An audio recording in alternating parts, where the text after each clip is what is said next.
కాలేజ్‌కి వెళ్ళాలనిపించకపోయినా చాలా బాధపడుతూ వెళ్ళేదాన్ని. కానీ ఇవాళ చాలా షై అవుతూ వెళ్ళాను. ఎందుకు అంటారా? ఇవాళ సండే అయినా సరే మాకు కాలేజ్ ఉంది. అంటే మాకు డ్రైవ్ అనమాట. కానీ ఇక్కడ ఈ సివిల్ కూడా అలో లేదు. Only uniform. ఎవరు మమ్మల్ని చూస్తారో అని ఫాస్ట్‌గా వెళ్ళిపోతున్నాం. అయినా సరే పిలిచి మరీ అడుగుతున్నారు. ఏంటమ్మా మీకు స్కూల్ ఉందా అని. మరీ దారుణం కాలేజ్ అని కూడా అడగట్లేదు. కానీ మేము డ్రైవ్‌కి అటెండ్ అయింది తాడేపల్లిగూడెం క్యాంపస్. మా క్యాంపస్ అయితే కాదు.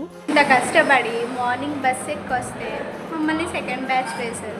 ఎంతవరకు న్యాయం చెప్పండి, కానీ తప్పదు, వెయిట్ చేయాలి. నాతో పాటు మా ఫ్రెండ్ కూడా వెయిట్ చేస్తాను. నేను సెకండ్ బ్యాచ్ అనుకున్నాము. కానీ తర్వాత తెలిసింది మేము 27th బ్యాచ్ అని. ఇంకా చాలా టైం ఉందని చెప్పి ఇంకా మేమందరం అయితే ఇంటర్వ్యూకి ప్రిపేర్ అవుతున్నాము. ఇంకా మా ఫ్రెండ్స్ అందరూ కూడా చాలామంది రావాలి. వాళ్ళందరూ వచ్చాక ఇంటర్వ్యూ ప్రాసెస్ అయితే చెప్పారు. ఇక్కడైతే నాకు చాలా నీరసం వచ్చేస్తుంది. అలా అందరూ గ్యాదర్ అయిపోయిన తర్వాత సార్ అయితే వచ్చి మొత్తం అంతా ఎక్స్ప్లెయిన్ చేశారు. ఇంకా ఫుడ్ అయితే కంప్లీట్ చేసుకొని వెళ్ళిపోయాము. ఇప్పుడు మేమందరం ఇంటర్వ్యూ కోసం వెయిటింగ్ అనమాట. ఇప్పుడు ఆఫ్టర్నూన్ 2 అవుతుంది. ఏదైనా ఎక్స్పీరియన్స్ చేస్తేనే తెలుస్తుంది అంటారు కదా! ఎన్ని తిట్టుకున్నా కట్టుకున్నా మా క్యాంపసే మాకు చాలా ఇష్టం. ఎందుకంటే మేము అందులోనే చదువుకుంటున్నాం కాబట్టి.